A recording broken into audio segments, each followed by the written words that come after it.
Hello everyone, welcome to value soft YouTube channel. आज हम value soft से GSTR1 file कैसे करते हैं इसके बारे में जानते हैं। GSTR1 फाइल करने के लिए मेन्यू में रिपोर्ट के अंदर GST रिपोर्ट्स में GSTR1 पे क्लिक कर देंगे। GSTR1 रिपोर्ट ऑप्शन पे क्लिक करने के बाद ऐसा एक पेज ओपन हो जाएगा। डेट में हम जिस मंथ की GSTR1 फाइल करनी है वो डेट रेंज एंटर करेंगे। उदाहरण हमने यहाँ मई मंथ का डेट रेंज लिया है। डेट एंटर करने के बाद गेट डेटा पे क्लिक कर देंगे। क्लिक करने के बाद मई मंथ का GSTR रिपोर्ट सामने आ जाएगा। हम यहाँ किसी भी टैब पर क्लिक करके उसकी डिटेल देख सकते हैं। जैसे कि B2CS टैब पर क्लिक करने पर आप स्क्रीन पर B2CS सेक्शन की डिटेल्स देख सकते हैं।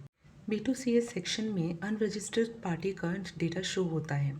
अगर अनरजिस्टर्ड पार्टी को कोई क्रेडिट नोट इशू होता है तो वो टैक्सेबल अमाउंट से डिडक्ट हो जाता है। नीचे GR बटन आपको अनरजिस्टर्ड पार्टी को दिए गए क्रेडिट नोट्स की आइटम डिटेल शो करता है। यहाँ HSN टैब में HSN wise sale tax percentage के साथ डिटेल्स देख सकते हैं। हम किसी भी HSN पर डबल क्लिक करके उस HSN की डिटेल्स देख सकते हैं। जैसे कि हमने यहाँ HSN 300410 पर डबल क्लिक किया है। स्क्रीन पर आप HSN 300410 की प्रोडक्ट लिस्ट की डिटेल्स देख सकते हैं। अब हम जानते हैं एग्जेम्प्ट सेक्शन के बारे में। 0% की सेल क्रेडिट नोट से लेस होकर एग्जेम्प्ट सेक्शन में आती है, लेकिन इसके लिए एडिट कंपनी के रिपोर्ट टैब में एक सेटिंग है।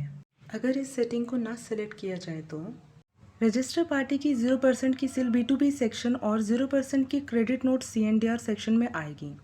B2CS में अनरजिस्टर्ड पार्टी की 0% सेल 0% की क्रेडिट नोट से घटकर आएगी। यहाँ जो एक्सेल ऑप्शन है ये GSTR के सभी सेक्शन को एक्सेल फॉर्मेट में सेव करता है। इस एक्सेल फाइल का यूज़ GST ऑफलाइन टूल्स में डेटा इंपोर्ट करने के लिए किया जाता है।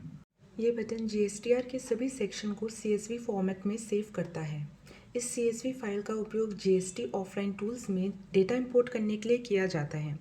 JSON फाइल जनरेट करने के लिए कई अकाउंटेंट्स को CSV फाइल की आवश्यकता होती है। GSTR1 के सभी सेक्शन को JSON फाइल में क्रिएट करने के लिए इस बटन पर क्लिक करें, जिसका उपयोग GST पोर्टल पर डेटा अपलोड करने के लिए किया जाता है। JSON फाइल सेव होने के बाद उसका पाथ स्क्रीन पर ऑटोमेटिकली शो हो जाता है।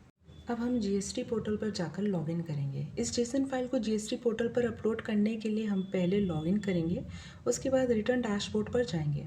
वहाँ मंथ सेलेक्ट करने के बाद सर्च बटन पर क्लिक कर देंगे।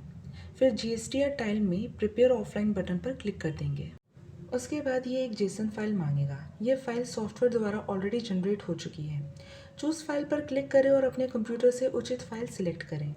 यह आपके डेटा को GST पोर्टल पर अपलोड कर देगा। अब हम वापस अपनी GSTR रिपोर्ट की ओर आते हैं। समरी जनरेट करने के लिए इस ऑप्शन पर क्लिक करें। इस समरी का उपयोग GST पोर्टल पर GSTR1 के समरी टाइल्स के साथ मैच करने के लिए किया जाता है। समरी पे क्लिक करने के बाद B2B सेक्शन की समरी स्क्रीन पर शो हो जाएगी। उसी प्रकार आप कोई भी सेक्शन B2CS HSN सेक्शन की समरी जनरेट कर सकते हैं। आप GSTR1 के अलग अलग सेक्शन का CSV या JSON फाइल जनरेट करने के लिए यहाँ भी क्लिक कर सकते हैं। उदाहरण के लिए यदि हम B2B पर क्लिक करते हैं और फिर JSON पर, तो ये केवल B2B सेक्शन की JSON फाइल जनरेट करेगा। आप GSTR1 को सीधे GST पोर्टल पर अपलोड कर सकते हैं। ऐसा करने से पहले केवल एक बार आपको GST यूज़र नेम भरना होगा।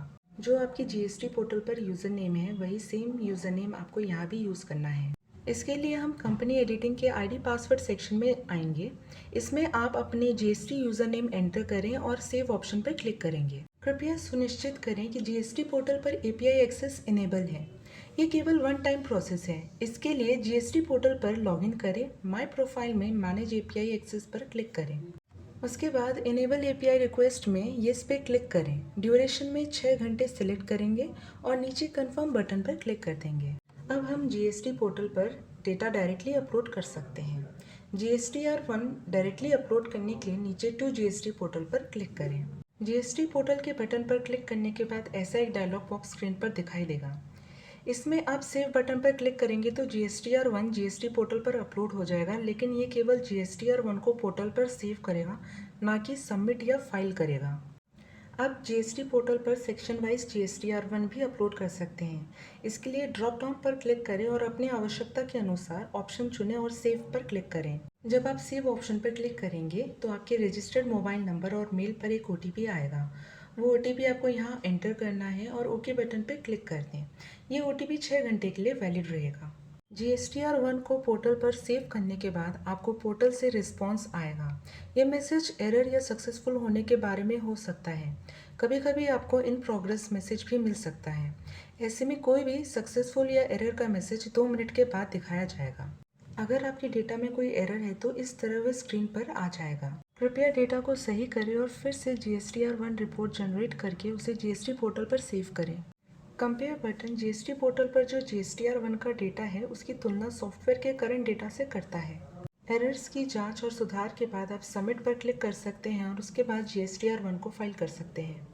और जानकारी के लिए आप हमारी वेबसाइट विजिट कर सकते हैं। सारे लिंक्स डिस्क्रिप्शन में ऑलरेडी गिवन हैं। ये वीडियो देखने के लिए आपका धन्यवाद। आपको वीडियो अच्छी लगी हो तो कृपया लाइक, शेयर और कमेंट करें। हमारे चैनल को सब्सक्राइब करना ना भूलें।